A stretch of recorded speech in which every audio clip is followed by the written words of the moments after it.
Thank you for this opportunity.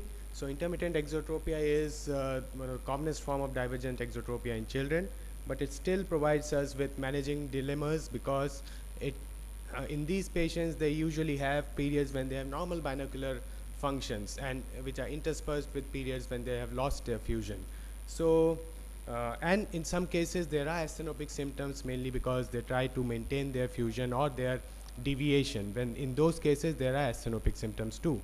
So before we move ahead with the management, it's important to know the natural history. There has been a lot that has been worked upon in this, and basically today we know that there is no significant change in the mean exodeviation. Studies have shown that even up to 3 to 5 years after the deviation has been noticed, there is no significant deviation in most of these cases. Coming to the evaluation, so before we move ahead with the management, it's important to evaluate a few things. What would we like to do? We would like to know the visual acuity. It's very important to do a good refraction. Cycloplegic refraction is absolutely essential. Even for adults, you can do that if they have pseudomyopia kind of picture. Near stereo acuity is usually good, so it's not a very good criteria for managing. Ocular motility, we need to rule out any lateral incompetency because that has been shown to affect the outcomes. Near and distance disparity is an important finding in this. If we have near and distance disparity, then we need to do a patch test to rule out any divergence excess, and also need to do a AC by ratio, NPC, fusional convergence amplitudes, and near point of accommodation in these cases because they may be deranged. So once we do all this, we can classify our case into either basic type, a divergence excess, convergence insufficiency, or another thing that can be added is the pseudo divergence excess, where we have the distance more than near, but then after the patch test for at least 1 hour, we find that the distance is equal to near. Kushner basically expanded this classification, and so he added to that basically in those who have distance deviation more than near, a high AC by ratio. If those cases have a high AC by ratio, then that's one thing, and they may have a normal AC by ratio. And those who have a near deviation more than distance, then you can have fusional convergence insufficiency or pseudo convergence insufficiencies. We'll move to the management based on this later on, or a low AC by ratio again. So the Newcastle team of Buck and Haggerty, they then devised this Newcastle control score, which is basically an easy score. Any score more than or equal to 3, you can go ahead with a surgical option. But then there are other variants also to this. So this can be considered as a scoring score for your OPD. Then coming to the management, how do we move ahead with these cases? So we have the non-surgical options and the surgical options. The non-surgical options include spectacle correction, which is absolutely mandatory. Overcorrecting minus lenses have been suggested. I usually do not overcorrect as such minus, but then yes, for children who have hypermetropic spherical refraction, I usually give lesser of that. Part-time occlusion, the pedic trials have shown that part-time occlusion may be of benefit, especially in those children where we are not able to calculate the deviation appropriately. We can go ahead and do that. That has been shown to be comfortable, at least improves some amount of it. Orthoptic exercise, especially in those who have convergence insufficiencies, and prisms only for those in which we cannot actually go ahead and do other cases. And then you have the surgical options. I'll leave aside Botox right now because it's not yet, there is no sufficient evidence to suggest that. So for surgeries, when would you actually like to go ahead? When there is serial observations documenting poorer control, when there is an increase in size of the deviation, when you notice that there is a progressive reduction in stereo acuity, if you can measure the distance, that's a best thing for that. Or if they have asthenopic symptoms, especially in adults, many a times they try to control their deviation, and when they relax their, but that's the time when they have actually blurring because of accommodation. So those are patients who are actually having lots of asthenopic symptoms because of intermittent exotropia. And so what do we do? Once we decide that, okay, we need to manage this case, you need to, you can actually go ahead and do it by Kushner's classification. For basic, we do surgical options. For tenacious proximal fusion, you again have surgical option. If the patient has a high AC by A ratio, then you can start off with overcorrecting minus lenses, and over that you need to add bifocals. And even if you decide for a surgery, it's important to tell that for near, the child may need bifocals later on.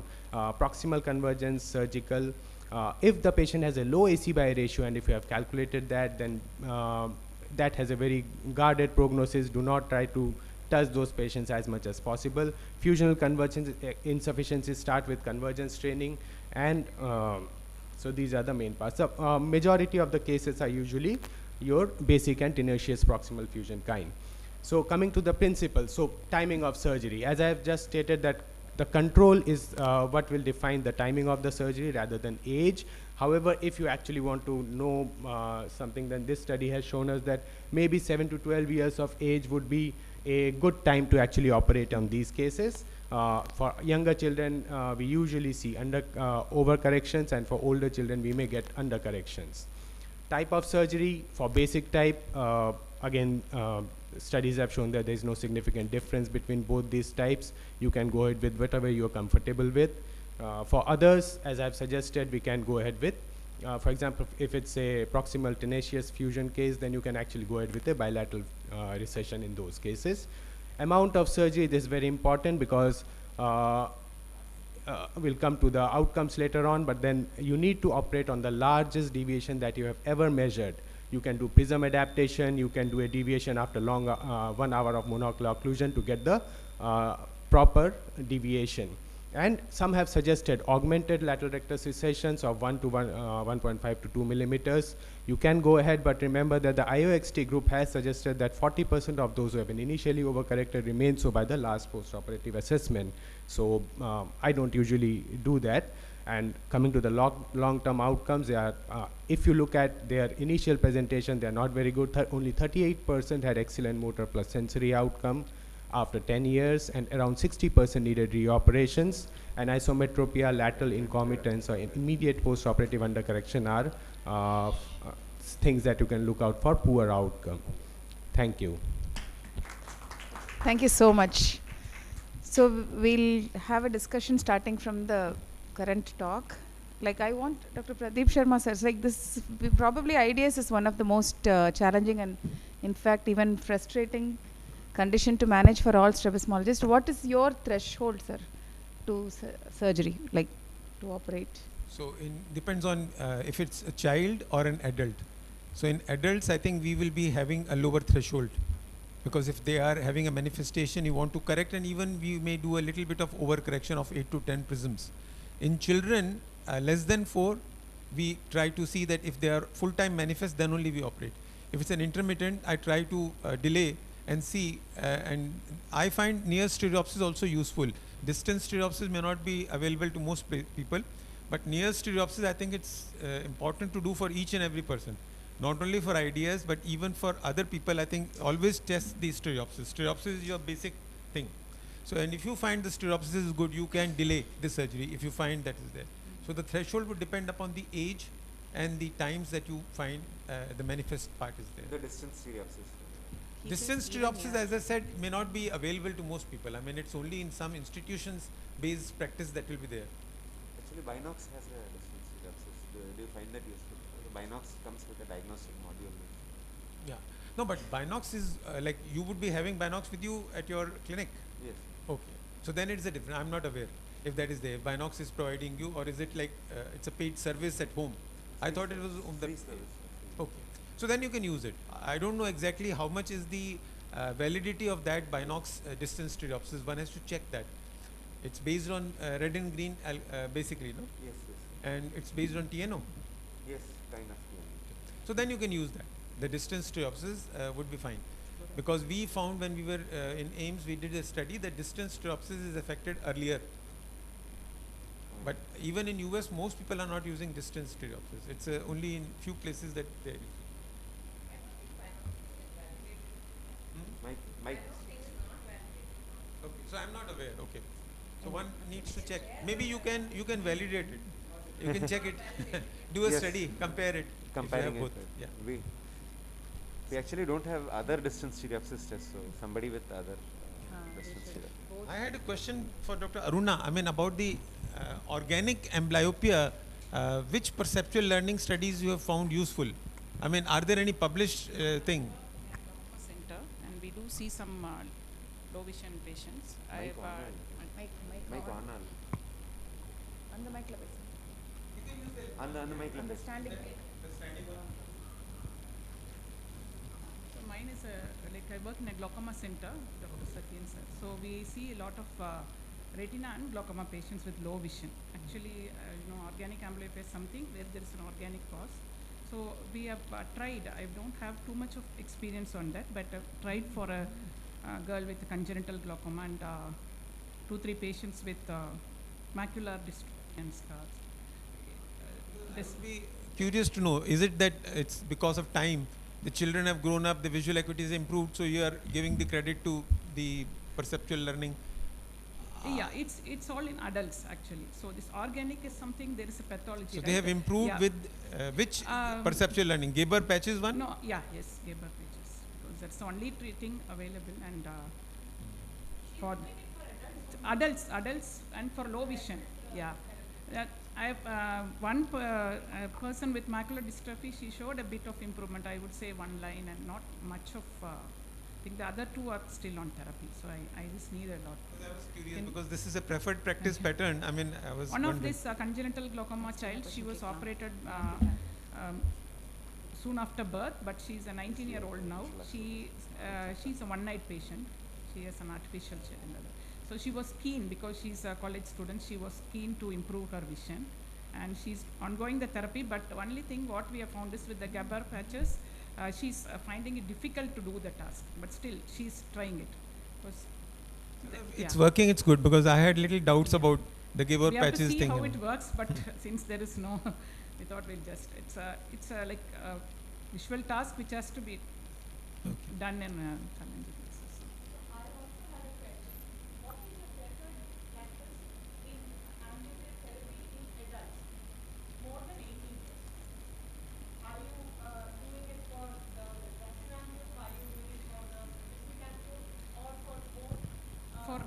For all the amblyopes, I would say, but both with dichoptic training or perceptual, but after you correct the strabismus part, everything. For all amblyopes I do, but I feel refractive amblyopes have the good prognosis. Well, I have treated sensory deprivation amblyope, but not. No, strabismus and deprivation, no. I would say they are not a good candidates, but for refractive amblyopes, yes, they do well, even in adults. Dr. Arun, I have a question about myopia treatment. What is your take on treatment of, usage of first treatment, like DIMS as a first line, like as the patient comes to you at the first visit itself? Is it okay to start DIMS? I've never started on the first line of treatment. I always follow up the patient at least for 6 months. Atropine, we never start that like that unless we document progression along with that. But DIMS, we see people already starting at this. I think it's more than the ophthalmologists, is the opticians who are very eager to market that and sell them. So they aggressively promote that, and I just suggest a normal glass, but they come back with the DIMS glass. So that's unfortunate, but I normally don't do it as a first visit at all. In fact, I don't do any treatments in the first visit unless there is a documented progression with the previous. Yes. Maybe I glasses within 6 months. Most of the young children, the glasses don't last more than 6 months. They are scratched or they're broken. So DIMS, when you talk to them, it's very expensive for them to kind of use. So yeah, how a optician convinces them is, it's difficult. The same here. I find more opticians giving DIMS than us. We are. They are better in sales than we are. But Maybe I think there is a little bit of, I have a little slightly different viewpoint on this.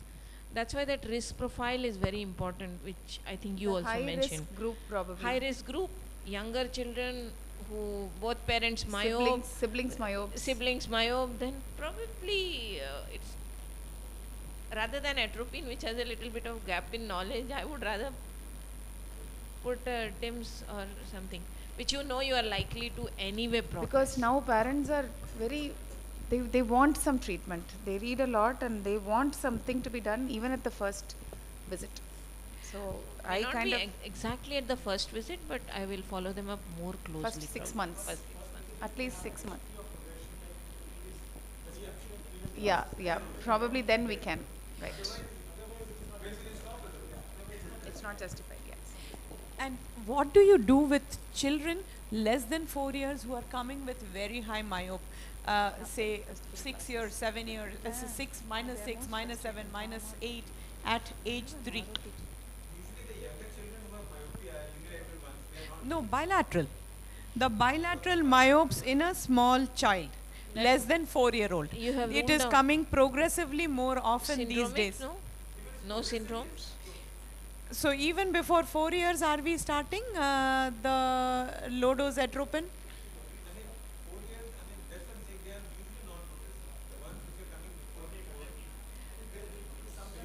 So we do not know congenital. We know that they are not ROP. They are normal kids at term babies coming with very high myopia at age, say 2.5, 3, progressing. Would you start or would you wait? Wait for a year. That will, because if you see it's a progression, then probably it's fine to start low dose. I think combination therapies will work better. They don't respond that well to drugs also. Exactly.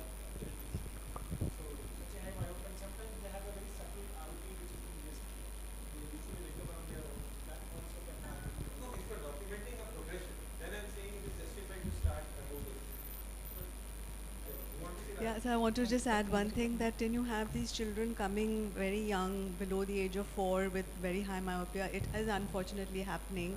Of course, you'd ask the usual risk factors of family history and all. Also not a bad idea to check about screen time, because sometimes parents are giving even very young children they to feed absolutely, them that is also that is eye one of the rubbing. responsible So, things. sometimes you can get keratoconus also because of eye rubbing, or there may be allergies. So it's a good point to have a discussion about these alternatives with the parents, so the parents don't feel that the ophthalmologist didn't give us that option. Parents are going to check it up on Google, they're going to go here and there. So you have a discussion and you say, for example, we often have this with cross-linking also. So I always tell the thing, this is my philosophy that I prefer to watch.